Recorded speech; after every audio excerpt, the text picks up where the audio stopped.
بسم الله الرحمن الرحيم السلام عليكم ورحمة الله تعالى وبركاته كل وعنا ونكسن داود يلا waxaad ku soo dhawaataan xogihii ugu waaweynaa inaga soo gaaray Soomaaliya oo aad kala socotaan bahda TV qodobada aan idin hayna waxa kamid noqonaya wararkii ugu dambeeyay shaqaaqa maanta ka dhacday garoonka diyaaradaha aadan Cabdulle Cusmaan aadan Cadde waan idin soo gudbinaya qodobada kale waxa kamid noqonaya Dr. Buurane oo maanta lagu dilay magaalada caasimadda ee Muqdisho madasha badbaado qaran oo shuruud adag u gudbisay golaha ammaanka midowga Afrika ka hor kulanka maanta ay leeyihiin Cabdiraxmaan Cabdishakuur Warsame hogaamiyaha xisbiga wadajir oo soo iibsaday gaadiid dagaal iyo hub aad u fara badan haddaba maxay tahay sababtu wararkii ugu dambeeyay iyo xogo ku saabsan ayaan idin soo gudbinaya qodobada kale waxa kamid noqonaya madaxweynaha golaha ammaanka oo war ka soo saaray xaaladda cakiran ee Soomaaliya qodobadaas iyo qodobo kale aan idin qarinayo ayaa daawan doontaan saacadaha soo aadan ee Ramadaan Kariim kuna soo dhawaada xogihii ugu waaweynaa ee naga soo gaaray Soomaaliya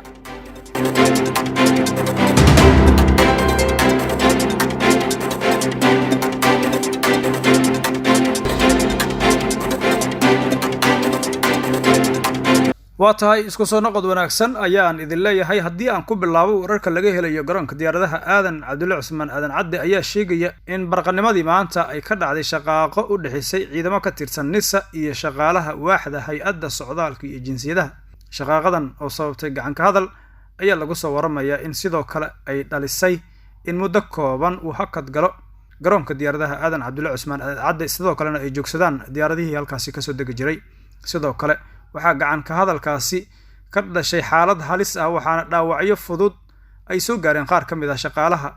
halka ay burbureen agabyo yaalay xafiisyada markaasi lagu dhex dagaalamay ee gudaha garoonka diyaaradaha aadan Cabdulle Cusmaan aadan Cadde xiisadan ayaa lagu soo waramayaa inay ka dhalatay kadib markii shaqaalaha garoonka iyo ciidanka NISA ay isku qabteen dad ajnabi ah oo NISA u socday kuwaasi oo loo diiday inay gudaha u soo galaan dalka iyadoo aan la hubin waxay markaasi yihiin iyo sidoo kale ujeedka socdaalkooda wararka ayaa sidoo kale intaasi ku daraya in goobta ay shaqaaqadu ka dhacday uu goor dambe tagay taliyaha hay'adda socdaalka iyo jinsiyadaha Maxamed Aadan Koofi oo xaliyay arintaasi waxaana si caadi ah markaasi ku soo laabtay dhaqdhaqaaqii garoonka diyaaradaha aadan Cabdulle Cusmaan aadan Cadde arintan ayaa sababtay walaac xoog leh oo soo wajahay shaqaalaha kala duwan ee garoonka ka howlgala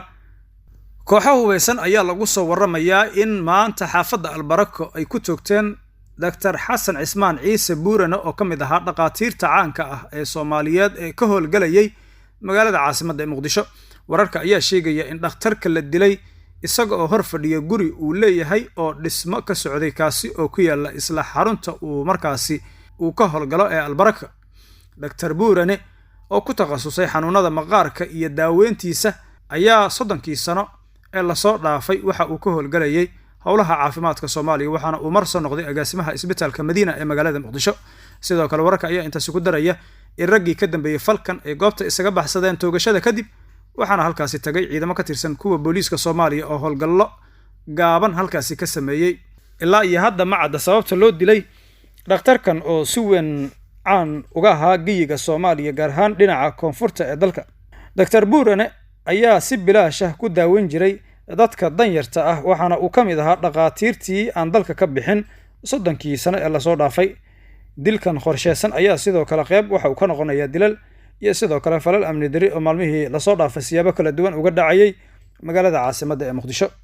markana madasha badbaado qaran ayaa qoraal u dirtay golaha ammaanka iyo nabadgelyada midowga Afrika oo maanta kulan ka yeelanaya arrimaha Soomaaliya qoraalkaasi oo loo marsiiyay safiirka Djibouti ee Ethiopia Maxamed Idris Faarax oo ah gudoomiyaha imika ee golahaas kulanka golaha ee maanta ayaa la filayaa in looga hadlo isku day midowga Afrika ku doonayo inuu ku dhexdhexaadiyo dhinacyada Soomaalida kadib cadaadis ka yimid beesha caalamka oo keentay in farmaajo uu dalbado dhexdhexaadintaasi qoraalkan ayay madasha ku sheegtay inay soo dhaweynayso dhexdhexaadin dibadeed oo loo sameeyo dhinacyada Soomaalida hase yeeshee waxay sheegtay in wada hadal kasta ay qasab tahay in saldhig looga dhigo diidmada muddo kororsiga sharci darrada ah ee 2 sano iyo sidoo kale laaluushka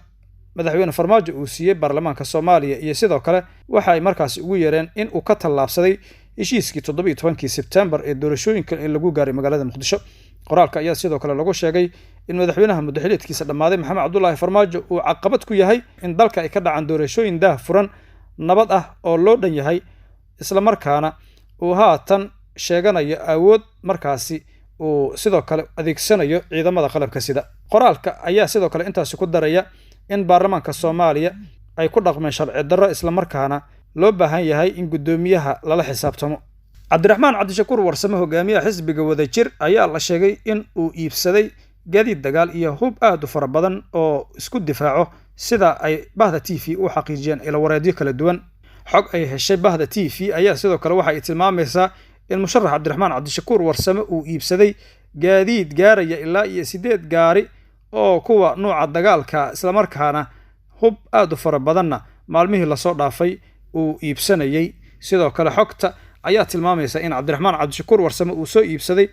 hub u badan BKM 7 iyo sidoo kale qoryaha loo yaqaano dhishikaha ee gaadiidka la saaro. Arrimahan ayaa ka dambeeyay kadib markii magaalada caasimadda ee Muqdisho ay gashay xaalad amni oo hubanti la'aan ah, taasi oo ka dhalatay muranka doorashada Soomaaliya, lagana cabsi qabo in dowladda ay weerarto mucaaradka. Cabdiraxmaan Cabdishakuur Warsame oo ka mid ah musharaxiinta mucaaradka kuwooda ugu cadcad ayaa sidoo kale waxa markaasi uu sheegay in madaxweyne Farmaajo haddii arrintan uu ka waantoobi waayo ay ka dhalan doonto gacan ka hadal. Weli magaalada Muqdisho waxaa ka jira dhaqdhaqaaqyo ciidan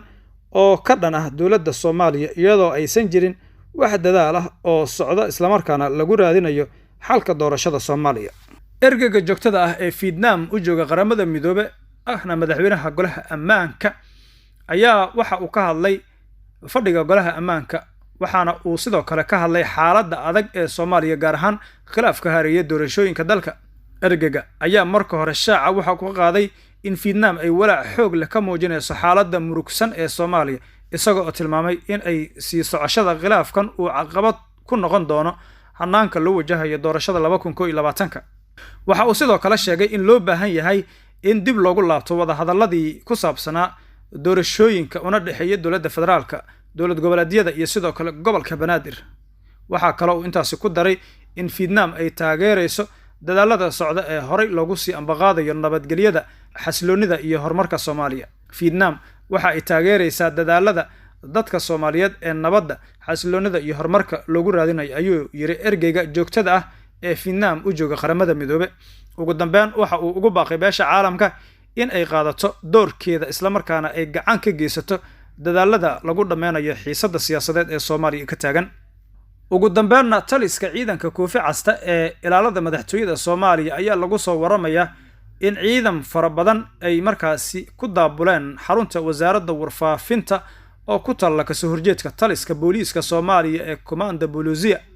Ciidankan dheeraadka ah ee la geeyay ayaa la sheegayaa in ay xoojin doonaan ciidanka kooban oo markii hore halkaasi ku sugnaa, kuwaasi oo ka tirsan ciidanka ilaalada madaxtooyada, waxaana arrintan lagu sheegay amar ka soo baxay Villa Soomaaliya. Ciidanka dheeraadka ah ee maalmo ka hor la geeyay dhismaha wasaaradda warfaafinta oo ay ku dhex yaalaan xarumaha warbaahinta qaranka sida SNTV, Radio Muqdisho, Sona iyo Radio SNA idaacadda ciidamada, ayaa halkaasi wararka naga soo gaaray waxa ay sheegayaan in hub culus iyo gaadiid la geeyay muddooyinkii la soo dhaafay. Qaar ka mid ah shaqaalaha wasaaradda warfaafinta iyo agaasimayaasha wasaaradda ayaa Bahda TV u xaqiijiyay in ciidanka wasaaradda lagu soo kordhiyay markii golaha